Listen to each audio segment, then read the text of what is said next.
Bom, gente, estou um pouco sumido do YouTube, né? Já estava com saudades de gravar.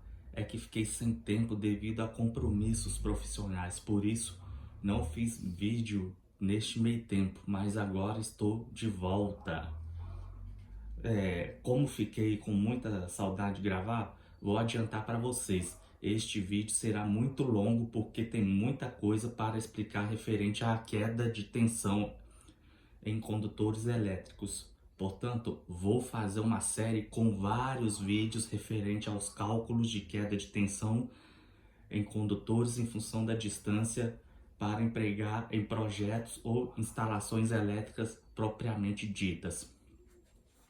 Como esse vídeo é introdutório, ele vai ficar um pouco longo devido a algumas explicações que eu preciso dar sobre o assunto queda de tensão e normas técnicas relacionadas ao tema. Então, quem quiser ficar comigo aqui, eu peço paciência e a colaboração de vocês, porque vou falar sobre motivos da criação da norma aplicada para esse setor, que é o percentual de queda de tensão em função da distância. Vou explicar os efeitos desta queda de tensão nas cargas e vou falar também um pouco dos itens da norma NBR 5410 relacionado sobre este mesmo assunto. Com relação ao tema, são várias formas de cálculos para vocês escolherem aí durante o vídeo a virem apresentar para vocês decidirem aí qual é a maneira mais fácil a ser utilizada, a versão de cálculos que atenderão melhor a vocês projetistas, ou seja, diversos métodos de cálculo de queda de tensão para o dimensionamento da seção dos condutores por meio de um único enunciado ou um único exercício, ou para aqueles que prefiram uma colocação mais técnica e num único exemplo de projeto elétrico ou até mesmo levantamento de carga. A queda de tensão é um dos fatores exigidos pela norma NBR 5410 para o dimensionamento de condutores. Vale ressaltar que existem outros fatores que compõem o dimensionamento de condutores, né?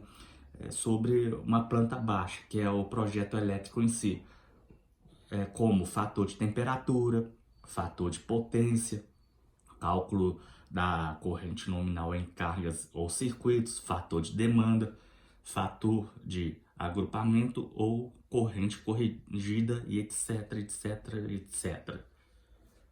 Não vou poder explicar agora sobre a função de cada um destes outros fatores que eu citei agora há pouco, para que o vídeo não fique extremamente longo.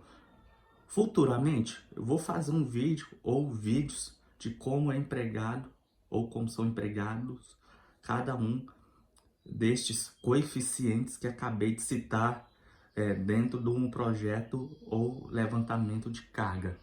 Futuramente. Bom, voltando ao assunto do nosso vídeo, a queda de tensão em função do comprimento do circuito é empregada principalmente para as longas distâncias. Por exemplo, a partir de 20 a 30 metros em diante, entre a saída do medidor de energia, passando pelo quadro de distribuição até os equipamentos elétricos. Isso considerando também as curvas, ângulos e pé direito do percurso do circuito, logicamente. Tudo isso deve ser considerado desde o medidor de energia, que é conhecido também como padrão de energia ou padrão de luz, o quadro de distribuição de circuito, até os pontos de utilização, que são as cargas ou aparelhos elétricos. São diversos formulários aplicados para queda de tensão, pelo qual chega ao mesmo resultado, numa mesma resposta. para o dimensionamento do condutor elétrico, ou seja, são várias versões de cálculos à escolha de vocês usarem em seus respectivos projetos elétricos.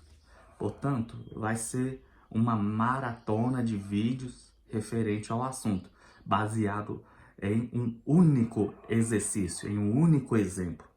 Vocês observarão que as respostas serão as mesmas com as versões e formulários diferentes. Porém, é muito importante abrir um parêntese aqui referente ao conflito de resposta que ocorrerá entre uma versão de cálculo e as demais outras ao longo da série de vídeos que eu vou mostrar para vocês. Queda de tensão em função da distância percorrida pelos condutores ou pelos cabos elétricos. Vou citar de antemão aqui somente a versão de cálculo do tipo VAKM, por causa que esta versão ela emprega fatores diferentes dos demais métodos. As demais versões ficarão conhecidas também somente nos próximos vídeos para evitar confusão ou mal entendimento. Combinado, turma? Bom, prosseguindo aqui, com a exceção da versão do cálculo do método VAKM, volt ampere por quilômetro, né? Todos esses outros métodos de cálculo chegarão numa mesma resposta. Agora aqui fica uma pergunta. Por que somente o método do cálculo VAKM terá a resposta diferente dos outros? Bom, é porque o cálculo do tipo VAKM adota alguns parâmetros ou fatores adicionais, como por exemplo, se o circuito ou o trajeto por onde percorrem os cabos são do tipo magnético ou não magnético, se são circuitos monofásicos ou circuitos trifásicos. VAKM, gente, é uma versão de cálculo que empregam dados dos cabos elétricos, como por exemplo, a sua reatância indutiva da linha, a sua resistência em corrente alternada, a temperatura de operação, o ângulo de fase do cabo e etc. Lembrando que o método de cálculo VAKM é fortemente baseado nos fatores de potência 0,8 ou 0,95, juntamente com outros fatores empregados conforme havia dito antes. Todas as informações que eu mencionei, vocês encontram em tabelas dos fabricantes de cabo disponíveis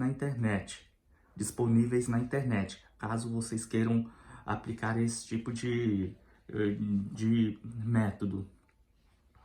Então, lá nas tabelas é muito comum, gente, ter lá no método VAKM, nas tabelas, os cálculos empregados como base de referência os fatores de potência 0,8 ou 0,95.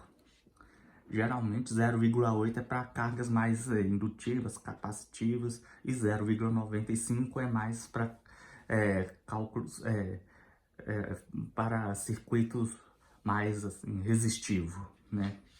Bom, vamos ver. A versão KM também é popularmente conhecida como a queda de tensão unitária, que é a queda de tensão entre a fonte e a carga, ou então a queda de tensão entre a origem de uma instalação até o ponto de utilização com acréscimo de valores de reatância incorporada em condutores elétricos. Contudo, o dimensionamento de cabos na versão VAKM torna-se um método de cálculo um pouco mais preciso, né, se comparado com os outros demais métodos de cálculo, pelo fato de utilizarmos a reatância de cabos, que reforça essa precisão no que diz a respeito de dimensionamento pela queda de tensão em condutores elétricos. Só complementando que os circuitos magnéticos são eletrodutos ou eletrocalhas do tipo metálico, ok, pessoal? Já que os circuitos não magnéticos são do tipo não metálico, por onde os cabos são instalados. Por exemplo, um eletroduto rígido anti-chama do tipo PVC. Aí, gente, só complementando no VHM, tem uma forma diferente de calcular o fator 0,8 e 0,95. Aí depois, se tiver tempo mais pra frente, futuramente, eu vou ver se eu dou um exemplo com um fator de potência diferente desses de 0,8 ou 0,95, que são os fatores que ficam presos nas tabelas dos fabricantes, ok? Aí vou usar um exemplo aí, por exemplo, empregando aí um fator de potência 0,7, por exemplo, no fator de potência de uma carga indutiva, por exemplo. Mas isso aí vai ficar mais para outros vídeos no futuro. Depois de todas essas informações, a versão de cálculo VHM torna-se um tipo de cálculo mais detalhado se comparado aos outros métodos de cálculos, onde necessita consulta de tabela dos fabricantes de cabo, pelo qual acrescentam alguns fatores conforme eu disse agora há pouco. Mas, mesmo assim, a resposta do cálculo versão VHM ficariam próximos das demais outras versões de cálculo. Depois que eu precisei explicar de uma forma antecipada o motivo pelo qual a resposta dos exercícios VHM será, na versão VHM, será diferente dos demais métodos de cálculo para queda de tensão em função da distância percorrida pelo cabos condutores, né? Então vou fazer uma versão de cálculo para cada vídeo para que as gravações não fiquem extremamente longas. Que nós já estamos aí 12 minutos de vídeo, né? Então essa introdução eu vou falar bastante mesmo, tá, gente? É uma introdução, aí vai ficar um vídeo maior mesmo. Mas, primeiramente, é importante que eu explique bastante sobre a queda de tensão em condutores envolvendo uma instalação elétrica predial ou até mesmo industrial neste vídeo de introdução. Pergunta: por que a necessidade de aplicar ou incluir estes procedimentos de cálculo de queda de tensão para o dimensionamento de condutores elétricos? Por que eu preciso de aplicar este fator, né, de queda de tensão? Na verdade, a queda de tensão, agora explicando a vocês, a queda de tensão é a diminuição da tensão percorrida pelo condutor, né, pelo percurso do condutor. É quando a corrente elétrica sai de uma fonte de energia, passa pela carga e retorna pela mesma fonte. Logicamente, os meios físicos utilizados para o transporte desta corrente elétrica são os condutores elétricos, principalmente de materiais cobre e alumínio. Eventualmente, esses meios físicos citados possuem comprimentos e bitolas que são de seções nominais do condutor, empregados para os caminhos ou conduções da corrente elétrica. Não é muito comum dizer diâmetro do condutor em milímetros, mas sim a seção nominal do condutor ou até mesmo a bitola do condutor diz em milímetros quadrados, porque é mais conhecido em termos de seção condutor ou bitola do condutor, do que propriamente o diâmetro do condutor em estabelecimentos comerciais no ato da compra destes cabos elétricos, principalmente principalmente em instalações elétricas residenciais ou prediais. Bom, gente, eu vou mostrar para vocês a versão do VHM, voltando rapidinho aqui no VHM, é aquela parte ali, ok?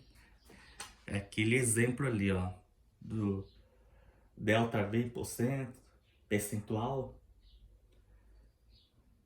Que estão depois eu explico melhor as versões aqui para cada item aqui para o vídeo não ficar longo demais. Quando chegar no exemplo dentro do VHM, eu, eu, eu explico para vocês no vídeo específico do método VHM.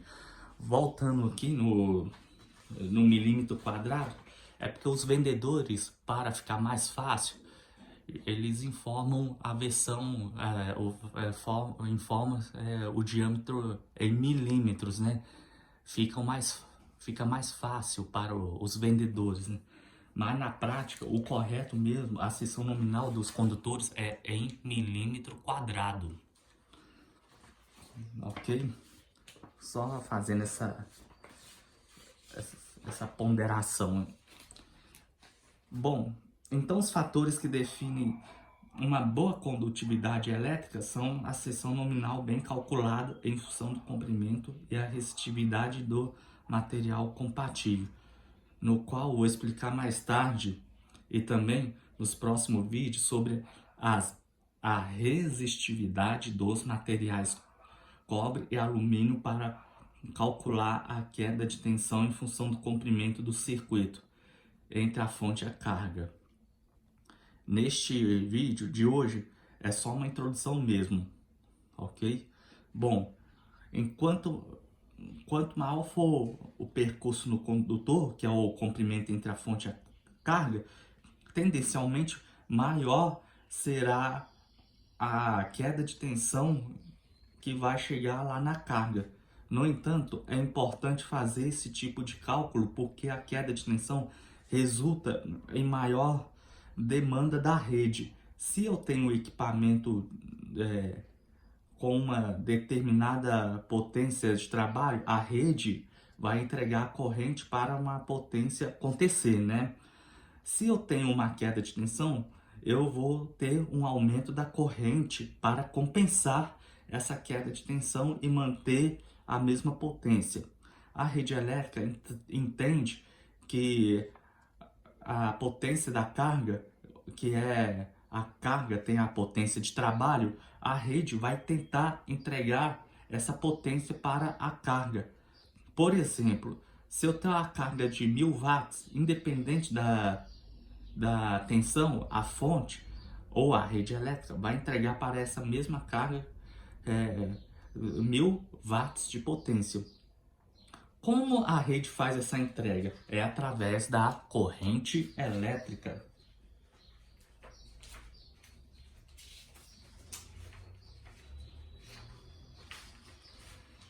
Portanto, se houver a diminuição da tensão lá na tomada, onde é instalada a carga, a rede teria que aumentar a corrente para atender a potência de 1000 watts da carga, ou seja, a potência necessária para a carga trabalhar. Se eu tiver a queda de tensão considerável, eu vou ter um aumento da corrente lá no circuito, lá na tal carga de 1000 watts de potência. Em consequência disso, resulta num problema de aquecimento e também na própria carga que vou receber corrente acima do normal, ou seja, está recebendo mais corrente do que deveria, porque a tensão está menor do que deveria, resultando em subtensão e sobrecorrente para manter a potência para a carga funcionar. A capacidade da condução da corrente elétrica é um critério importantíssimo, pois leva em consideração os efeitos térmicos provocados nos componentes do circuito pela passagem da corrente elétrica em condições normais, corrente de projeto, né? Daí houve a necessidade de elaborar tecnicamente normas técnicas para este segmento, também como alguns itens da norma NBR 5410, por exemplo. Como a maioria dos eletricistas sabe aí, a NBR é a abreviação norma técnica relacionado à norma técnica brasileira. Trata-se de um conjunto de normas e diretrizes do caráter técnico em função de padronizar processos, né, para a elaboração de serviços no Brasil. As NBS são desenvolvidas de maneira neutra, objetiva e tecnológica, desde que as fases do projeto e pesquisa até a entrega para o consumidor. Bom, gente, esse vídeo vai ficando por aqui, que já chegou na parte da norma. Eu vou dividir um pouco essa parte introdutória, então no próximo vídeo eu falo mais sobre a norma, tá? Valeu, pessoal. Tchau.